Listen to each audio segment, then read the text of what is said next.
안녕하세요. 사순절 다섯째 주의 금요일 23번째 말씀 묵상 시작합니다.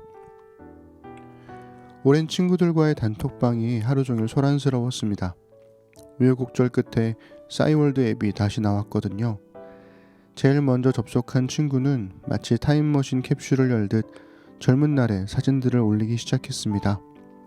지금은 누군가의 배우자가 되어 자주 보지 못하는 친구들이지만 그 시절에는 하루가 멀다 하고 함께 지냈던 친구들이었죠.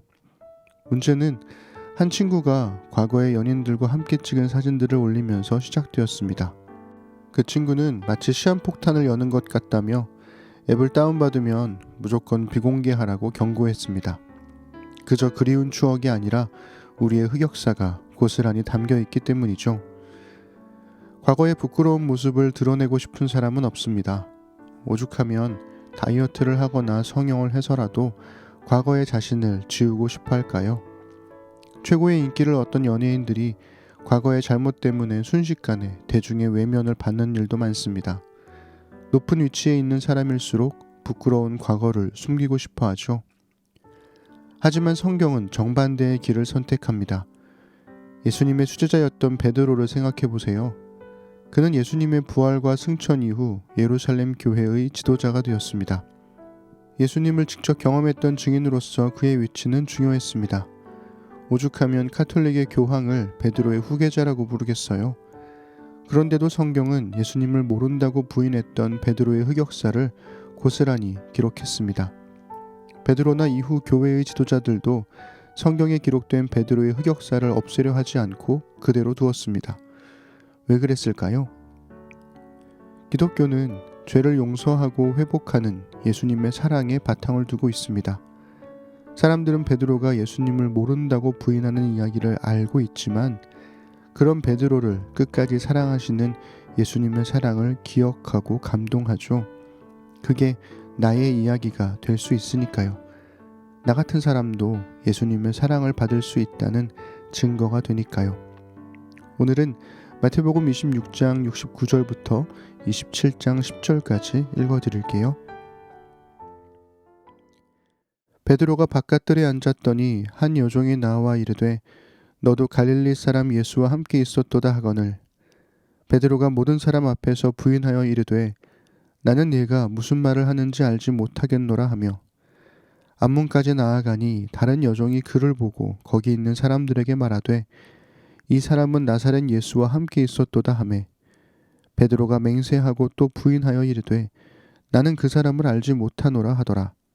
조금 후에 곁에 섰던 사람들이 나와 베드로에게 이르되 너도 진실로 그 도당이라 네 말소리가 너를 표명한다 하거늘 그가 저주하며 맹세하여 이르되 나는 그 사람을 알지 못하노라 하니 곧 닭이 울더라. 이에 베드로가 예수의 말씀에 닭 울기 전에 내가 3번 나를 부인하리라 하심이 생각나서 밖에 나가서 심히 통곡하니라. 새벽에 모든 대제사장과 백성의 장로들이 예수를 죽이려고 함께 의논하고 결박하여 끌고 가서 총독 빌라도에게 넘겨주니라. 그때 예수를 판 유다가 그의 정죄됨을 보고 스스로 뉘우쳐 그 은 30을 대제사장들과 장로들에게 도로 갖다 주며 이르되 내가 무죄한 피를 팔고 죄를 범하였도다 하니 그들이 이르되 그것이 우리에게 무슨 상관이냐 네가 당하라 하거늘 유다가 은을 성소에 던져놓고 물러가서 스스로 목매어 죽은지라. 대제사장들이 그 은을 거두며 이르되 이것은 피값이라 성전고에 넣어둠이 옳지 않다 하고 의논한 후 이것으로 토기장이의 밭을 사서 나그네의 묘지를 삼았으니 그러므로 오늘까지 그 밭을 피밭이라 일컫느니라. 이에 선지자 예레미야를 통하여 하신 말씀이 이루어졌나니 일러스되 그들이 그 가격 매겨진 자 곧 이스라엘 자손 중에서 가격 매긴 자의 가격 곧 은 30을 가지고 토기장이의 밭값으로 주었으니 이는 주께서 내게 명하신 바와 같으니라 하였더라. 아멘. 마태복음은 제자들이 예수님을 버리고 도망갔다고 기록한 후 특별히 2명의 제자에게 집중합니다. 하나는 예수님의 수제자라 여겨졌던 베드로이고 다른 하나는 예수님을 배신하고 팔아버린 유다죠. 예수님을 모른다고 부인한 베드로나 예수님을 배신하고 팔아버린 유다나 그 죄의 무게가 다르지 않습니다. 하지만 결과는 달랐죠. 베드로는 새벽닭이 울자 예수님을 모른다고 부인할 거라던 예수님의 말씀이 생각나서 대성통곡합니다. 그리고 유다는 비록 자신이 예수님을 팔았다 하더라도 예루살렘의 최고 판결기구인 공회의 재판이 이렇게 날치기로 진행됐다는 것에 당황했을 겁니다. 어쩌면 유다는 재판을 통해 예수님의 무죄가 드러날 거라고 믿었는지도 모르죠. 하지만 순식간에 예수님에 대한 판결이 떨어지자 유다는 대제사장에게 받은 돈을 돌려주며 뉘우칩니다. 대제사장은 냉정하게 무시해버리고 유다는 죄책감에 못 이겨 스스로 목숨을 끊습니다. 마태복음은 베드로의 부인과 유다의 배신이 모두 하나님의 뜻이 이루어지는 과정이라고 말합니다.